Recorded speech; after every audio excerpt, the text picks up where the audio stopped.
I Hate Politics is a podcast about a human activity we love to hate. And this is the I Hate Politics candidate interview with John King for Maryland governor. If we hate politics, what about politicians? Bring up Congressman Jamie Raskin in southern Montgomery County, and you will see that we only hate politicians we don't agree with. Andy Harris, for example, the Congress member from Maryland's District 1, who saw little wrong with the January 6th insurrection. He is now being challenged by Democrat Heather Mazur. But let us not forget that a plurality of people in District 1 voted him into office. How do supporters of Jamie Raskin and Andy Harris live together in the same state or even the same country? That is the challenge politics is supposed to solve, no less. I'm Sunil Dasgupta, host of I Hate Politics podcast. Rather than your usual candidate forum with 20 questions covering the range of issues and limiting candidates to soundbite answers, the I Hate Politics candidate interview is an in-depth discussion about one issue that the candidate has chosen. If they didn't choose, I chose for them the issue where I thought they were strongest. Stuck in my room with too many Zooms, and at first I thought I'll make some bread, but instead I am stuck in my head. My conversation with John King focused on education, naturally. He's been a teacher, a charter school principal, New York Education Commissioner, and U.S. Education Secretary in the Obama administration. The interview won't answer all your questions about him, but it will go into depth on education and in particular about equity in education.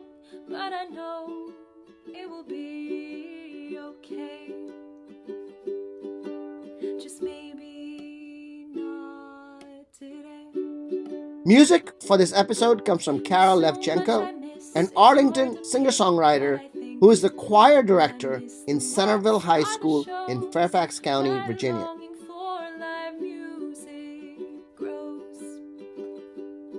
This is my quarantine song. Everything feels wrong, but I know it will be okay. Just maybe not today. John King, welcome to I Hate Politics. Thank you. Glad to be here. So let's start with why you want to run for governor. Sure. Well, look, I was a kid whose life was saved by a high-functioning public institution, by public schools. Both my parents passed when I was a kid, my mom when I was 8, my dad when I was 12. And in the period when it was just my dad and me, my dad was struggling with undiagnosed Alzheimer's. So home was this place that was scary and unstable and inconsistent. But the thing that saved me was phenomenal public school teachers who made school a place that was safe, engaging, compelling, where I could be a kid when I couldn't be a kid at home. So when I think about what government can do, government can be this powerful force for good in people's lives. And that's what drove me to become a teacher and a principal and to serve as Secretary of Education with President Obama. And it's what drives me to run for governor. I think state government can be a powerful force for good in people's lives and create access to high quality education for kids in every community, can create more economic opportunity for folks, can help us tackle big challenges like climate change and environmental injustice and systemic racism. And so for me, it's that faith in what government can do and the ability of a governor to lead on those issues that draws me to running. From your experience as a classroom teacher for 3 years, and a middle school principal for 5, what did you take away from that experience? Well, I loved the way in which folks working at the school level can create these wonderfully transformative experiences for students. And the way in which, as a classroom teacher, you can not only equip kids with specific skills and knowledge, but inspire them about learning. And as a principal, you can create a community that is able to do that with kids and with families as well. I also saw firsthand, I worked in a very low income community in Boston. Almost all the students that I worked with as a principal were students of color, and the vast majority when I was a teacher. And I saw how the challenges outside of school affect kids' lives in profound ways. Kids who are struggling with housing insecurity or food insecurity, kids who are in homes that are where folks are struggling with addiction.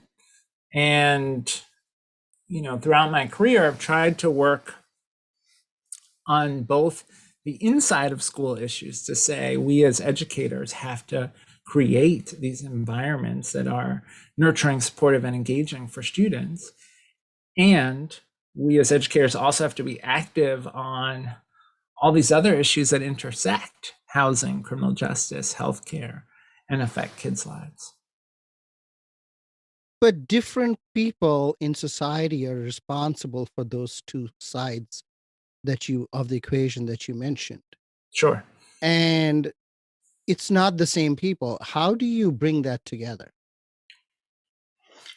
Well, there are ways that are formal and informal. I mean, I think one formal way, and you see this in the blueprint for Maryland's future, is we have the opportunity through the blueprint to make our schools that are serving large numbers of low-income students, community schools, where you have a community schools coordinator who works to connect schools with mental health service providers, to connect schools with healthcare providers, even to have health clinics in the school building.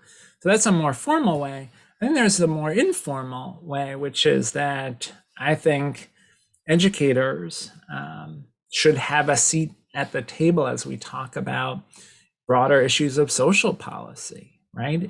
You think about Maryland and our youth justice system. 70% of the kids who are sent to youth prisons in Maryland are there for non-felony offenses. It's a disaster. It's bad for kids, it's bad for families. Kids who go there to those youth prisons are not getting the education they should. They're being traumatized while there. So issues of juvenile justice aren't separate from education. They're deeply interconnected. And so teachers should have a voice in saying, hey, let's not use incarceration as our response to kids who've experienced trauma. Let's invest in mental health services and family supports and the kinds of things that will help kids heal rather than exacerbating the problems that got them in trouble in the first place. Can you pull an example or two from your experience where you were able to do this as either a teacher or a principal, or in New York as a commissioner, or as education secretary? Yeah.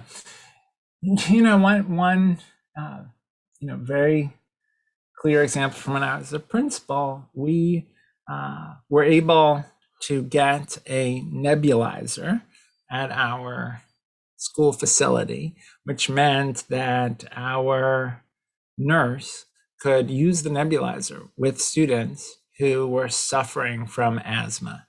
And being able to do that meant that kids who might have asthma incident and then have to miss multiple days of school or might not get it treated until they went to the emergency room were able to get the treatment they needed at school and be in the classroom.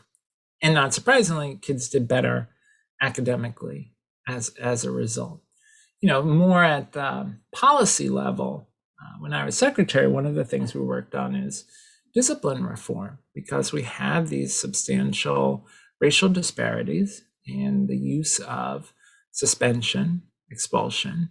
And so we put out guidance on the need to rethink discipline, to move away from exclusionary discipline and toward more use of things like restorative justice, more emphasis on mental health services and access to counselors. And that sparked in many districts around the country a real shift in approach around discipline. Now, of course, unfortunately, Secretary DeVos and the Trump administration withdrew that guidance. But we're hopeful, as are many in the civil rights community, that the Biden administration will put that guidance back in place and help school districts and states make progress on discipline reform.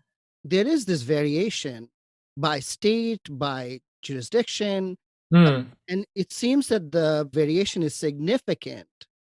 And given the way education policy is made, right, at the local level rather than at the state or the federal level, I mean, becoming governor of Maryland, how's that going to give you the tools to,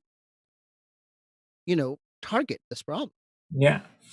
Well, I mean, it's a great point about how education is structured in the U.S. I mean, this is something I'm sure we both teach about when we're working with our students at Maryland. We have a remarkably decentralized system that relies on 13,000 plus school districts to make the vast majority of decisions in education. People are often surprised by actually the degree to which the federal and state role is limited compared to the role of local school boards. That said, at the state level, you have some really important levers, financial levers, but also state law. So in Maryland, one of the things we could do on this issue of discipline reform is require in state law more steps before exclusionary discipline can be used. We can dedicate resources towards counselors, mental health services, training on restorative justice. At the state level, you can influence how teacher and principal training is done, right? And so you can change the expectations for teacher certification and principal certification to build in trauma-informed practice so that folks are more skilled in helping students who have experienced trauma, who often then are acting out because of that trauma. So states, I think, are positioned to have a big impact. And again, I'm hopeful that the elements of the blueprint can make a meaningful difference on this issue. The primary way in which we look at the consequence of the opportunity gap is in the achievement gap. And we measure that achievement gap using standardized testing. Do you think that is an appropriate measure of student achievement? It is a measure. It shouldn't be the only measure. I'm a fan of having multiple measures. Unfortunately, what we see with the achievement gap is that it's present across a whole slew of measures. It's present in state assessments. It's present in the National Assessment of Educational Progress, which is administered in every state to a sample of students. We see it in AP course taking and AP credit earning. We see it in high school graduation. We see it in college matriculation. We see it even in who gets access to state flagships. Black students are significantly underrepresented, for example, at University of Maryland College Park. That is also an indicator of, to my mind, of these opportunity gaps. Sure, absolutely. What I'm asking is about, so we had this really strong expansion of standardized testing starting in the mid-90s, and also during through your tenure as education secretary. And the standardized testing, the test results are used to determine, who is falling behind, who is not, all of that. And, I have 3 kids in the system and I see it. There's a lot of talk about there are multiple measures, but honestly, in effect, they are using largely standardized testing to, see who is doing well and who is not. Do you think that's an appropriate way of doing it? Well, again, I think there need to be multiple measures.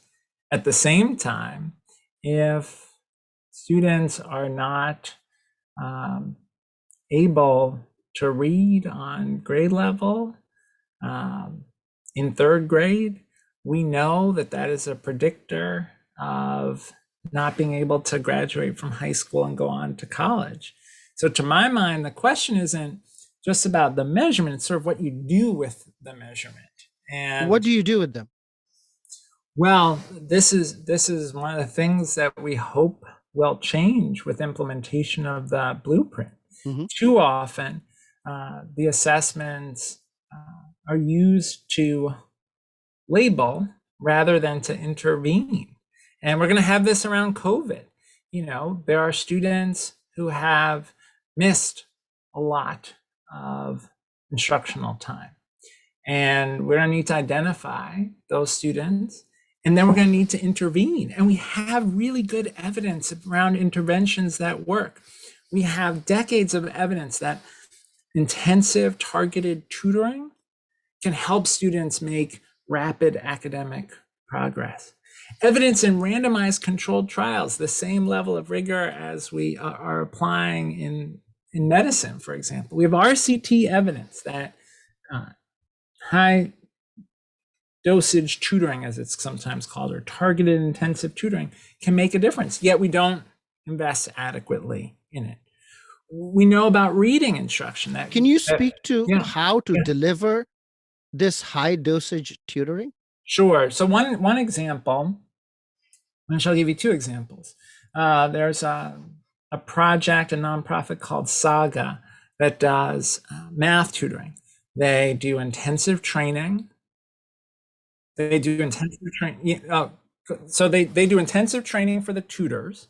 That's critical because too often tutoring happens in a way that is haphazard. They do intensive training with the tutors. The tutors are matched with 1 or 2 students.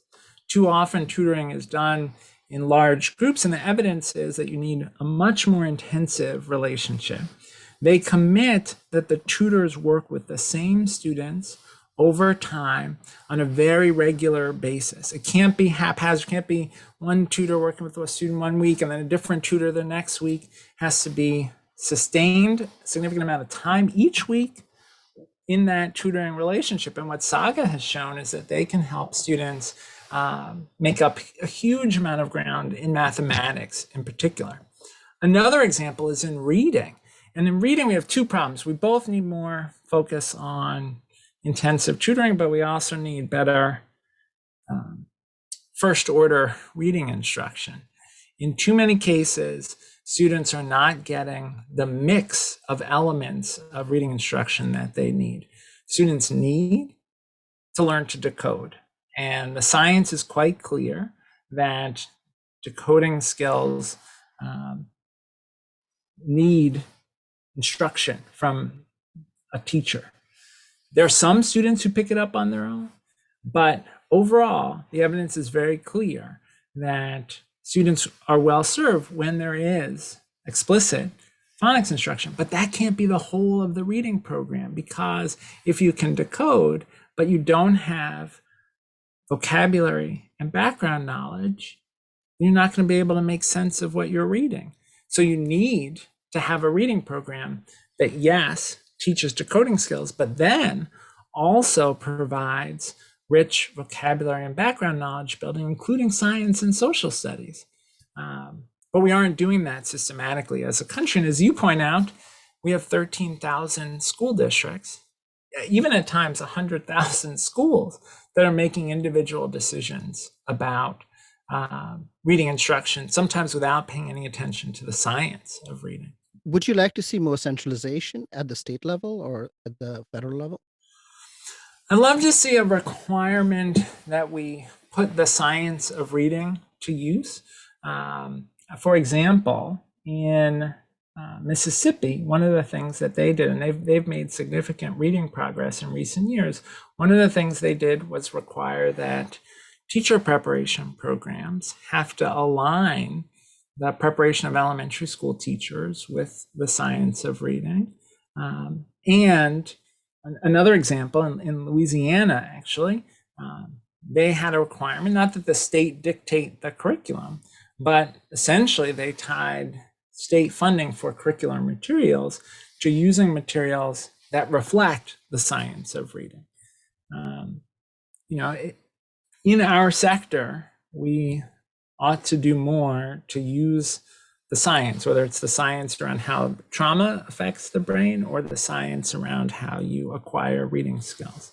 It seems to me that what you're talking about is small class size. When you're talking about high intensity tutoring and those relationships and being able to leverage, so 2 to 1, student to teacher ratio is incredible. And I would imagine that wherever you could bring to bear that kind of ratio, you would get great results. The question in public schools is that it is proven to be very hard to bring 2 to 1 types of ratios in a public school environment. How do you think that can be done? Well, it's about how you deploy resources. So as I say, Saga is funded largely with Title I dollars, a combination of Title I dollars and the AmeriCorps National Service Program. How would you do it in Maryland? Yeah. So one of the things you have to do is identify the students who need intervention, right? And then structure the deployment of these new resources. And every district in the state is going to get new resources, both through the blueprint and the American Rescue Plan. The American Rescue Plan is directing $130 billion to K-12. So school districts now do have those resources, both for tutoring, ideally during the school day, built into the structure of the school day. They also have resources that could be used for summer and to fold tutoring in with summer enrichment programs like arts and athletics and STEM robotics and so forth. So the resources at the moment are there. What I hope people will do is use the evidence to inform how those resources are deployed. Okay, so the resources are there and they are being wrongly deployed. Well, the resources are just now coming. I mean, we didn't have them before because we didn't have the blueprint in place and we didn't have the American Rescue Plan in place. But now, over the last few months, we've seen a commitment of very substantial additional resources for K-12. And President Biden's proposed in his budget doubling Title I. That'll provide significant additional resources to schools if that's adopted by Congress. So we're coming to a place where there will be resources for things like high dosage tutoring. Another example is also how we use time in schools. There's a program called Building Assets, Reducing Risk, started by a school counselor in Minnesota. She saw that low-income students, immigrant students, students of color were less likely to graduate. And so she went to her principal and she said, look, what I'd like to do is have teachers and the school counselors have a schedule where they can meet about students and do 2 things. Identify students' assets. What are they good at? What do they love? What are they passionate about? So we could leverage those. And identify the students who are getting off track and figure out who on the team is going to intervene with them. So she launched this program in her school. Same teachers, same students, different use of time. They improved grades, attendance, graduation. She got a federal grant, Investing in Innovation grant from the Obama administration to scale the program across multiple schools. Randomized controlled trial, random assignment of students to this intervention, struggling students to this intervention so they could see if it had an impact. It did.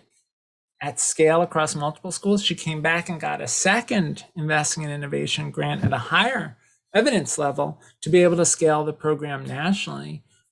Bars now in place in states all over the country. And as I say, their strategy is same students, same teachers, different results because they're deploying time differently and the teams differently. Right. So in Montgomery County, one of the issues between teachers and the school system has been that teachers feel like they don't have enough planning time and they don't have autonomy in their operation, right, in how they teach. In fact, they argue that there's too much time going to data gathering and standardized testing and not enough time teaching or planning. And in fact, the planning aspect of it held up the teacher's contract for almost a year, as you know. And so my question is, how do you make that shift happen? I mean, it seems that, you know, that you're asking for the entire leadership of the school system to, you know, pivot in a way that they haven't been able to, not for 1, 2, or 5 years, not for 20 and 30 years. Yeah, I mean, look, the stakes are clear. Majority of kids in the nation's public schools are kids of color. Majority of kids in the nation's public schools are eligible for free or reduced price lunch. So the state of Maryland, the United States, have no future if we do not dramatically improve educational outcomes for low-income students and students of color. So yeah, we need to think differently about how we deploy time, about how the degree to which we provide supports that are desperately needed by teachers and principals. And if we're not willing to make those changes, then we're saying we're satisfied with the status quo. Well, I'm not saying that people are not willing to make the change. I think the issue here is, how would you, as governor of Maryland, enable that change to happen? Yeah. Well, this is the vision behind the blueprint, right?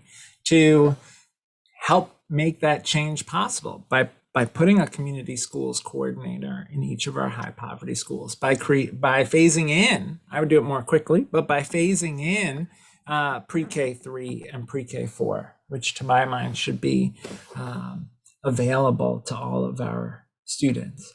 By providing support for teachers to pursue things like national board certification that give them the opportunity not only to do very thoughtful planning, but to do very thoughtful reflection on their teaching practice, right? So that's the vision behind the blueprint, and to do it in a way that's integrated so that you're not trying to make a single silver bullet bet, if you will, but you're trying to have a strategy that addresses all aspects of the system.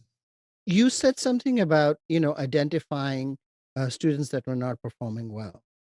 Can you speak to how you identify students that are not performing? What do you use to identify students that are not doing well? Yeah, there are different approaches. One that I like and that has a very strong evidence base is what Chicago did around the freshman on track indicator. What Chicago found was that if you looked at the attendance, grades, credit earning, and behavior, whether or not students were getting in trouble, if you looked at those three things, so no testing. Freshmen.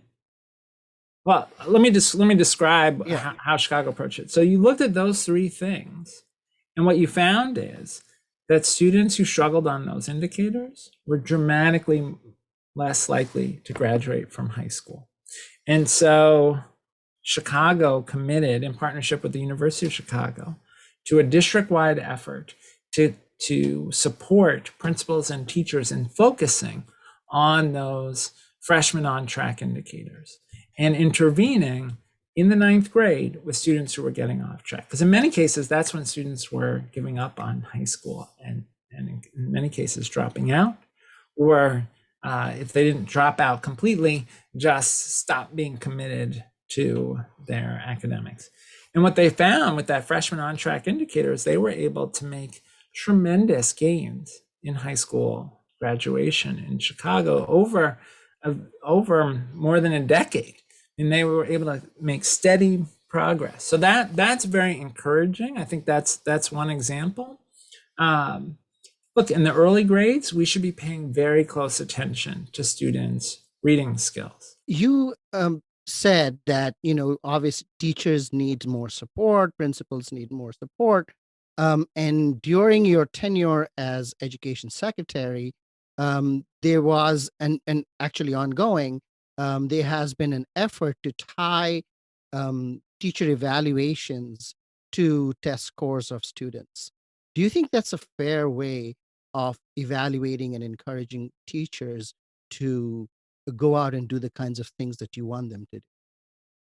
Well, I think the idea was behind, I think you're referring to sort of the teacher evaluation reforms that were embedded in the race atop at the outset of the Obama administration. And the idea there was to try to say that whether or not students are learning, making progress, ought to be a factor in teacher evaluation. And I think that's a sort of universally shared principle that we ought to pay attention to whether or not students are making learning progress. I think different states have taken different approaches. My sense is, I'd be curious your take on this, having spent time looking at this as a school board candidate. My sense is that the PAR system, the peer systems review effort, has been an effective process in Montgomery County to help teachers grow, develop, get support. But I'd be curious, if that was your take and what you saw as you were talking to folks as a school board candidate. Well, the thing is that, we talk about two aspects that go into student performance, and that you said at the outset, right? That you said it was sort of the conditions at home, social conditions, as well as what was going on in school. So you are creating a model. There are two parts of this equation, but there's this model where the bulk of the reason for, associated with poor performance of students is then put on teachers. And teachers have felt discouraged by that, is my best understanding. And so I wanted to ask whether you thought that model that was there in the Obama administration and that you administered, was it successful? Well, again, it varied a lot in how it was implemented, because to your point, we have this very decentralized system. So what it looked like was different in 13,000 school districts, and certainly across the different states that were implementing it. I guess what I would sort of push against is this notion that we have to choose between whether the outside of school factors matter or the inside of school factors matter. They both matter immensely. And so to my mind, yeah, we have to make sure, and this is how I thought about it as a principal, like we have to make sure that every moment in the classroom is as strong as possible, that we are creating environments that are safe and supportive and nurturing and engaging. And thank goodness that I had teachers who did that for me. I mean, I think about my fourth grade teacher, Mr. Oswald, is my teacher in fourth, fifth, sixth grade. If he had looked at me and said, well, here's a Black Latino student, family in crisis, what chance does he have? And written me off, I'd be dead or in prison today. But he didn't do that, right? He invested in me. He pushed me. We did productions of A Midsummer Night's Dream and Alice in Wonderland in class.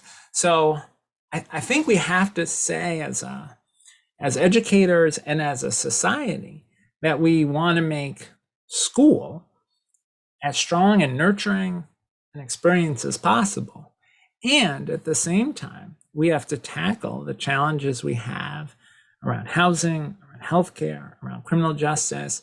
And we shouldn't choose between those two things. We actually have a moral responsibility to do both. Yeah, I'm not sure that the question is about choosing between them. But the question is whether the race to top model, the teacher evaluation model, in fact, did choose the inside of the school over the outside. In some places, yes. In other places, no. I mean, that's why I say, I mean, one of the complexities, as you know, of federal policy is that the Obama administration, early in the first term, tried to create a framework around teacher development, around data systems, around school turnaround efforts, and how those looked were very different depending on the state or district. What I would say is, again, my sense is that PAR is working very well in Montgomery County and helping get teachers both the support and growth opportunities they need. I'm sure there are ways that a next superintendent could improve the system. Hopefully, the investment in the blueprint in national board certification will help create additional opportunities for folks to learn and grow. Certainly when I was a principal and supported teachers doing national board certification, they took a ton out of that experience. I think that will be very useful. But I think that, again, ultimately, we've got to figure out a way to both, as educators, continually refine our practice to try to help students be successful, and as educators, be advocates to tackle the out-of-school challenges that our kids face. All right. Last question, political one. So, you built a reputation beyond public schools in the charter school network.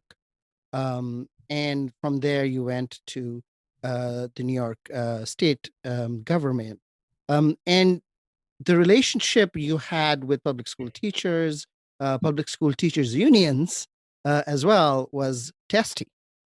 Do you think in Maryland, given that kind of history, you will be able to win over the teachers and the teachers union? And, how important do you think they are to your election chances?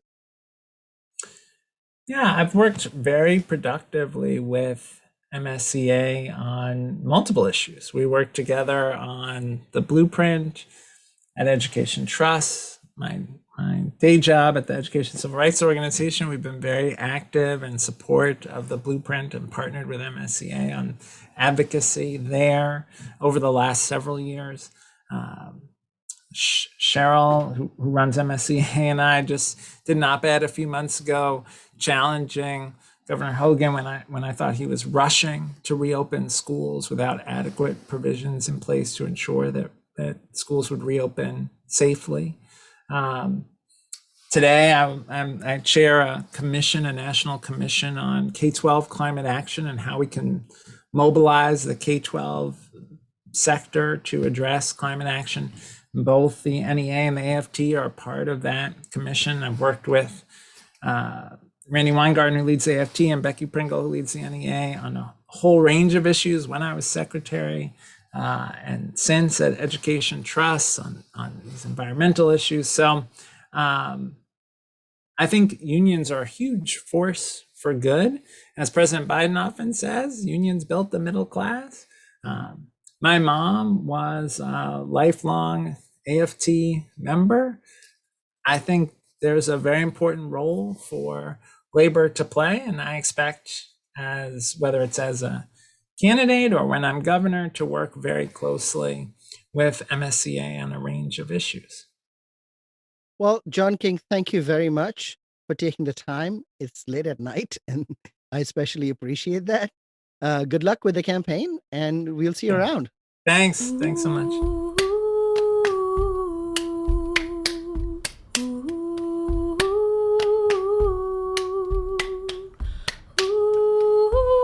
That was John King for Maryland governor.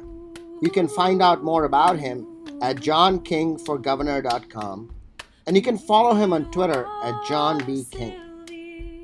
Music for this episode comes from Arlington singer-songwriter Kara Levchenko, who is the choir director in Centerville High School in Fairfax County. That's all for this episode. See you next time. Bring it in a bucket, Sylvie. Bring it in a bucket now. Bring it in a bucket, Sylvie.